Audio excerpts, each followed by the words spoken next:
September 22. ലൂക്കായുടെ വിശുദ്ധ സുവിശേഷത്തിൽ നിന്നുള്ള വായന.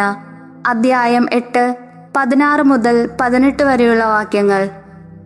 അക്കാലത്ത് യേശു ജനക്കൂട്ടത്തോട് അരുളി ചെയ്തു, ആരും വിളക്ക് കൊളുത്തി പാത്രം കൊണ്ട് മൂടുകയോ കട്ടിലിനടിയിൽ വയ്ക്കുകയോ ചെയ്യുന്നില്ല.